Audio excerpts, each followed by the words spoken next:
The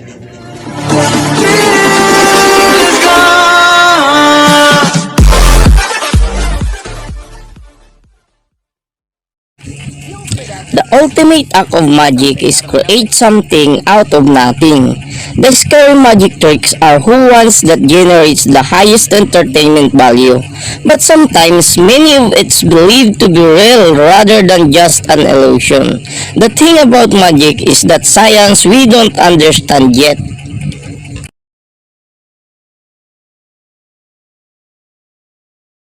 Turning water into wine.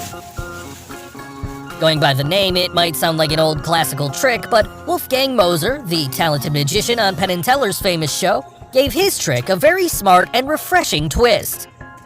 He brings along a teapot and asks a volunteer to confirm that it's empty and there's no gimmick inside.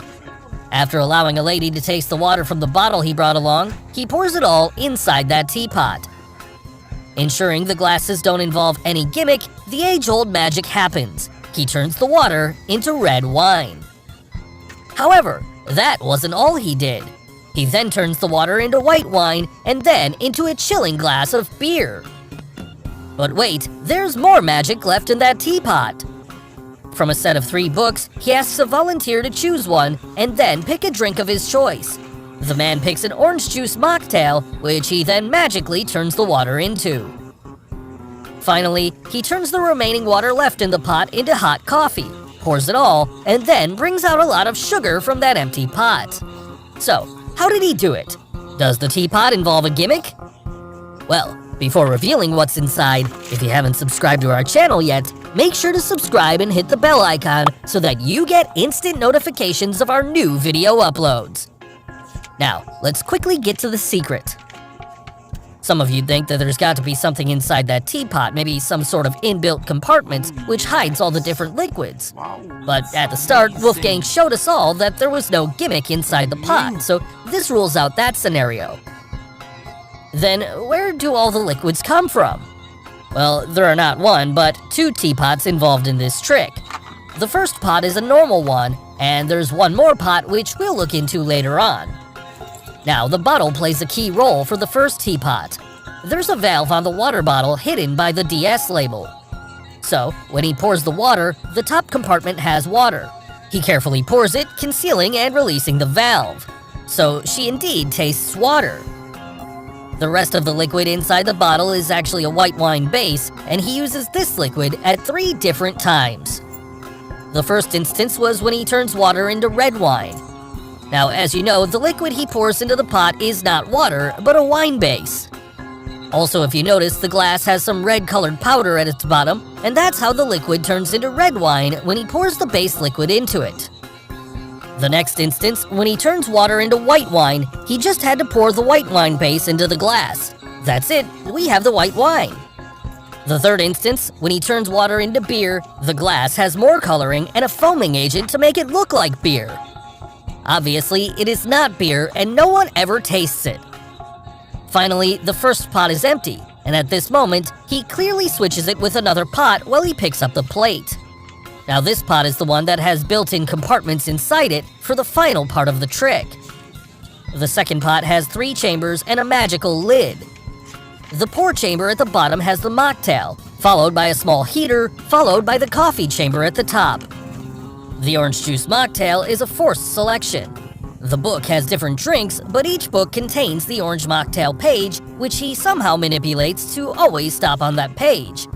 So now, he only had to pour the mocktail.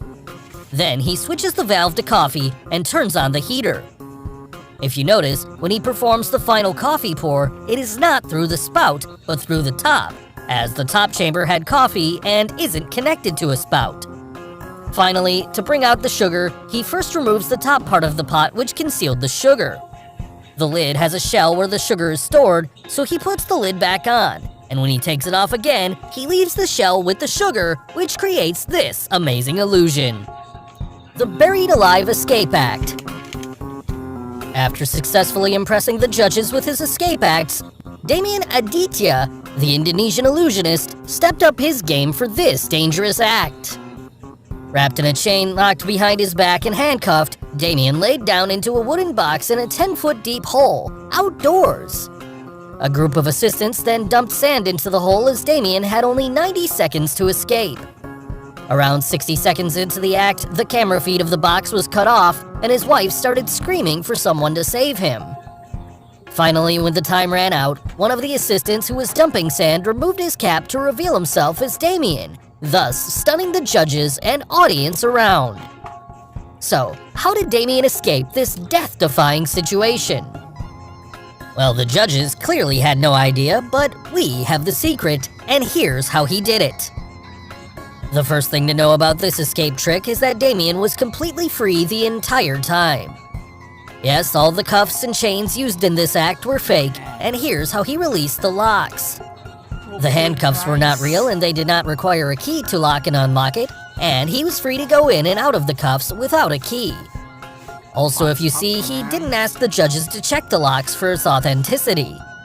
So the way he escapes out of those handcuffs was just to move his arms in a certain way, and they became unlocked. Once he got out of the cuffs, all he did was to remove those chains from his body using his free hands. But still, how did he get out of the grave? There was no way out, you'd say. Well, the grave contained more than just that deep hole for his escape. The 10-foot hole that we see is actually a part of a tunnel. Yes, as you can see in this illustration, there's a secret tunnel built underground, and it forms a U-shape when connected with the hole. The judges were seated on one side of the tunnel, while there were concrete pipes placed at the other side of the tunnel. So the grave in which Damien was buried alive was actually the entrance of the tunnel instead of just a grave. Even though the audience and the judges were looking towards the hole, they had no idea about the secret entrance point. Now Damien goes inside the box and the assistants place the box cover. He is then covered with sand, and as soon as the camera feed is cut off, he frees himself from the cuffs and chains and slips out of the trap door that's built into the side of the box. So the trap door leads him into the tunnel and he crawls to the other end to escape out safely. Now you'd think, why didn't anyone see the mouth of that tunnel? Well, the entrance of the tunnel was at the base of the hole, and since the hole was 10 feet deep, it wasn't possible for the judges and the audience to peek that deep into the hole. Also, the assistants placed the box cover to conceal the entry point of the tunnel from the judge's view. But what about the exit point of the tunnel? Didn't someone see the tunnel's exit hole? Now, if you see the footage, there are concrete pipes placed on the ground near the tunnel's exit point. The pipes were intentionally placed there to hide the exit point from view. Also, there was enough space near the pipes for Damien to come out easily. Regarding the change of dress, he did so inside the other hole behind those pipes. In the final part, why didn't anyone see him exchange places with one of his assistants? As you can see, during this moment, his wife comes out screaming to distract everyone to not look near the pipes. So this gave Damien and the assistant near the pipes the chance to exchange places away from the camera. Finally, Damien reveals himself to stun everyone around. Cards out of thin air.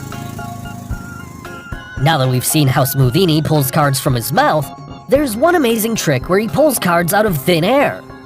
It's one of those tricks where the move is so cool that it looks so spectacular. And this is how he performs it. Smoothini places the card behind the hand on the back of his palm, and gently opens his first finger and little finger, and then closes it with a very slight bow on the card. Now, this is the first position, where the audience thinks that his hand is empty. He then closes his hand and pushes his thumb onto the card as it sits in the nails of his middle and ring finger. Finally, he slides his nails out so that he's holding the card with the pads of his middle and ring finger. He pulls this trick off by increasing his hand movements to show both sides of the hand without flashing the card. As you can see here, Smoothini performs this trick at a great speed, and the height is such that it hides any of the flashes of the card moving from the back to the front and then back again, thus making the card appear out of thin air. And name any other magic trick you would like us to reveal. Tell us in the comments below. Do like and share this video with your friends on social media. For more such amazing things, don't forget to subscribe to our channel. And finally, thanks for watching.